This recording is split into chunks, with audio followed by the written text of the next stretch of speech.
Our Constitution forbids taxes from being enacted without the approval of Congress. Tariffs are taxes, plain and simple. Tariffs don't punish foreign governments, they punish American families. You know, there was an old-fashioned conservative principle that believed that less taxes were better than more taxes, that if you tax something, you got less of it, so that if you place a new tax on trade, you'll get less trade. There was also this idea that you didn't do taxation without representation. That idea goes not only back to our American Revolution, it goes back to the English Civil War as well. It goes back to probably Magna Carta. I mean, for hundreds of years, the English were arguing of the supremacy of Parliament, that Parliament would be able to have the power over the king.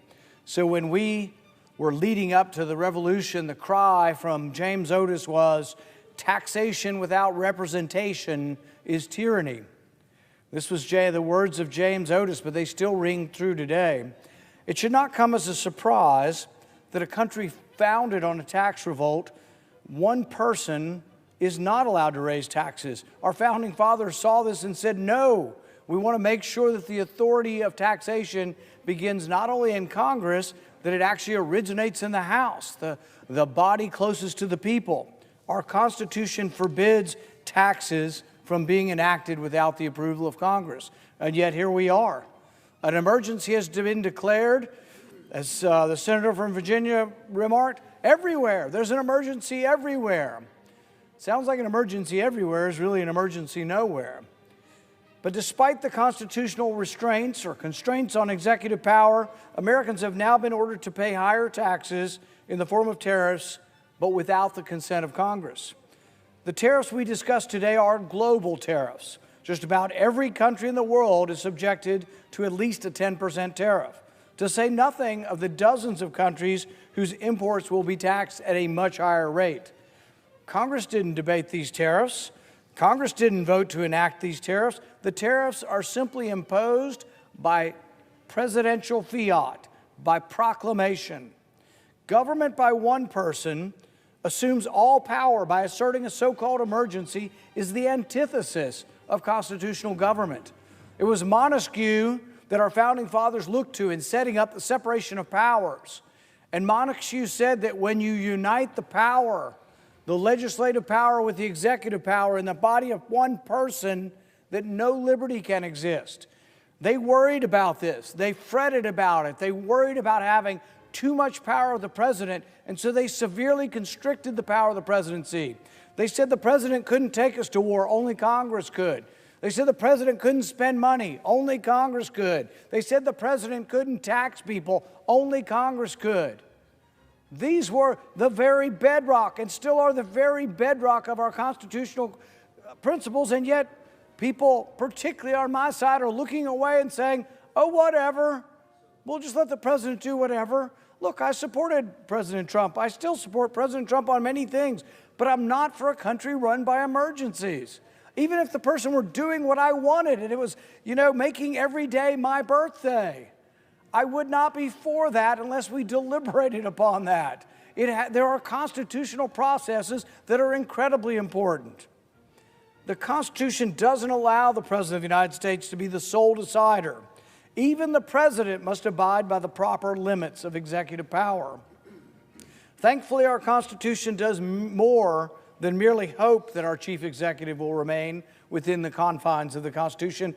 Our Constitution explicitly limits the power of the presidency. Our founders led a rebellion against a king precisely over this. They went to great lengths to circumscribe and limit the power of the presidency.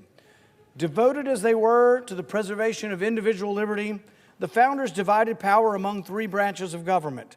But more importantly, those three branches were to check and balance each other to prevent one branch from accumulating too much power. Madison wrote in the Federalist Papers, the Constitution was to pit ambition against ambition.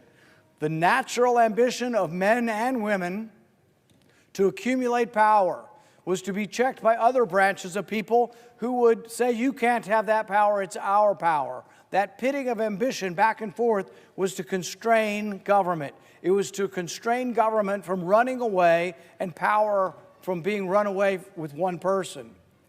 The Founding Fathers empowered Congress with tools to ensure that the liberties of the people would not be threatened by one-person rule.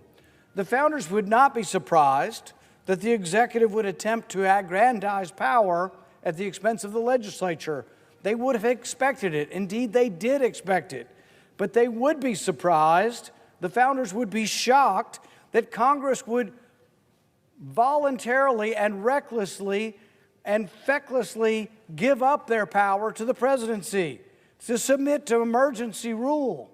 The Founders would not have expected the House of Representatives to become so craven as to refuse to even allow a vote on ending the emergency. The law says that the vote we will have is mandatory. It is privileged.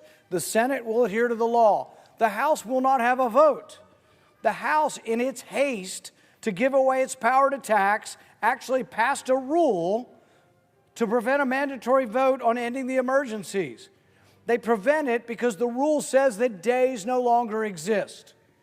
They declared that legislative days will not exist despite the legislature continuing to meet each day.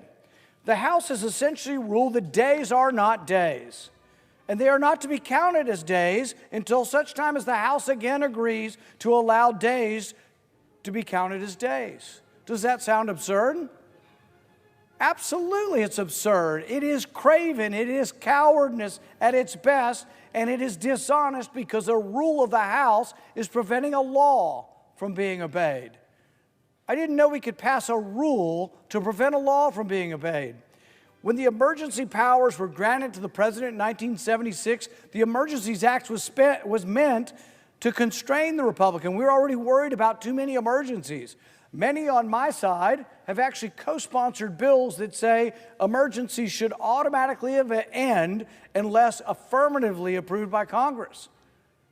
Many of those people now are looking the other way. They're looking the other way and say, well, it's our president now. I had a reform of the Emergencies Act under the previous president, a Democrat. I had the same bill under a Republican.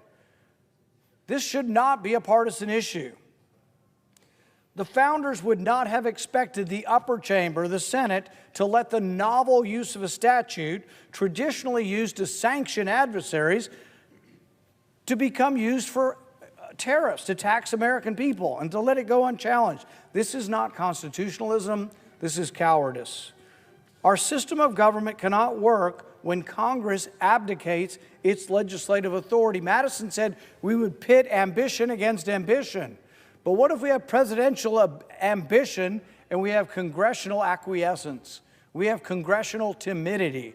We have congressional non-entity, choosing to become a non-entity and not participate, do whatever you want.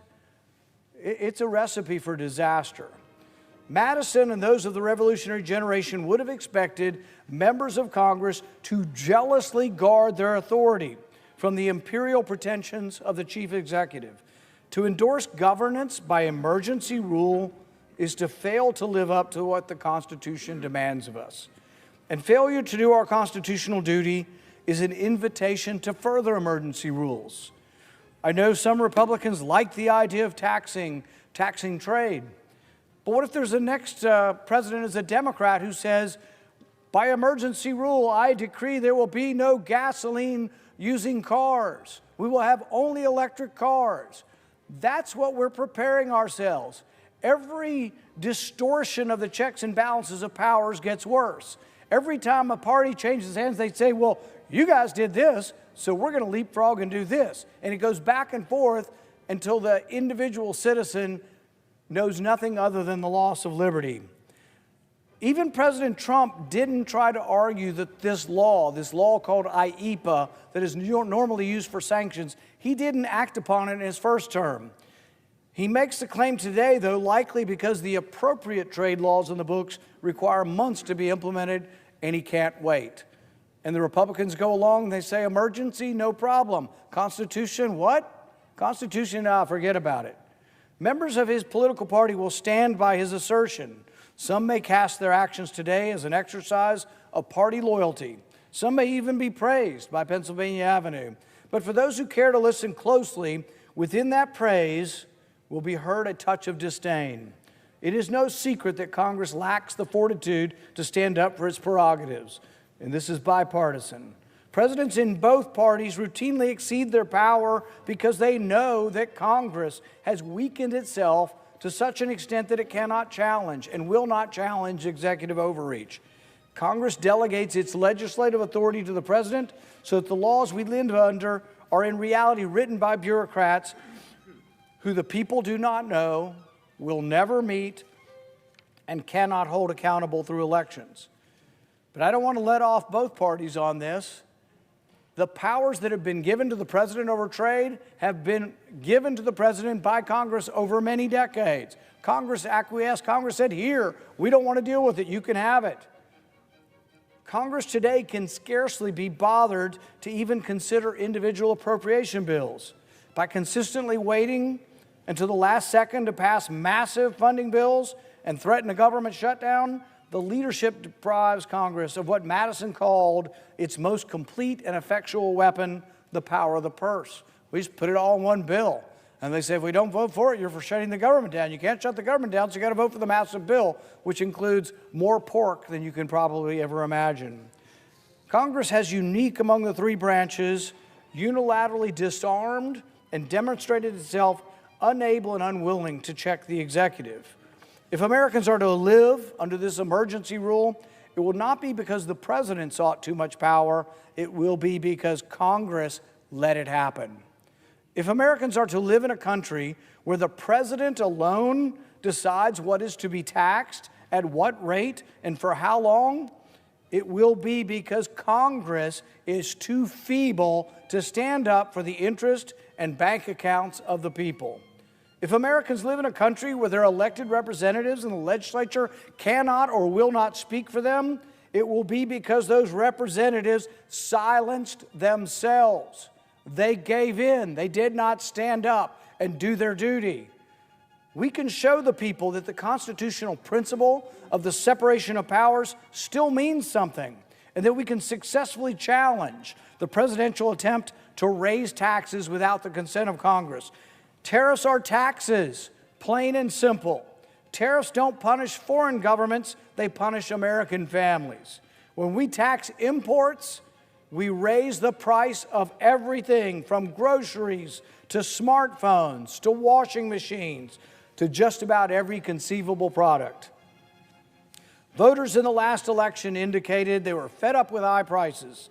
Every time Americans went to the grocery store, they were reminded that inflation and putting food on their family's table was more difficult and left them with less money for other necessities. Many pundits say the 24 election hinged on promises to reduce inflation and lower taxes. Does it make any sense to impose a tax on imports that will make all Americans worse off? Shouldn't we learn from our success? We should ask ourselves a fundamental question: is trade good? Well, trade is simply capitalism. Trade never occurs unless you want a product more than you want your money. Has anybody made a trade, a voluntary trade, that you thought you were being ripped off? No, you buy stuff only because you think you're making a good deal. Those who say that, oh no, we're being ripped off, it's a fallacy. It asserts that one of the parties must necessarily lose or be taken advantage of. The argument belies a fundamental misunderstanding of trade.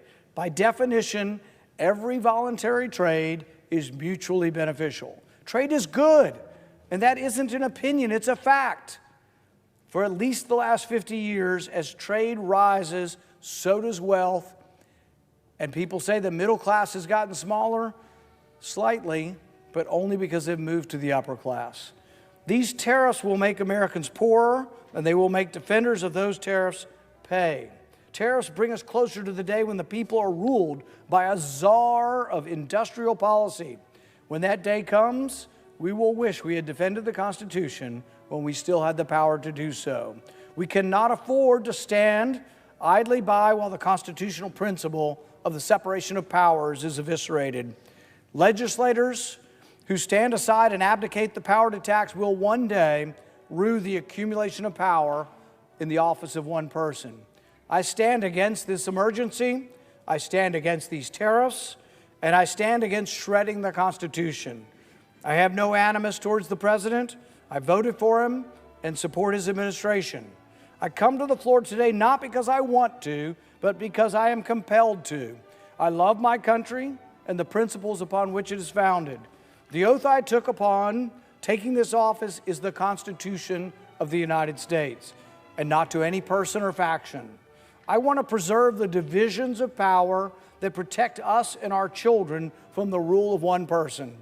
That is why I will today vote to end this emergency. I will vote to reclaim the taxation power of Congress where the Constitution properly places it, and I urge the members of my party to do the same. Thank you, and I yield back.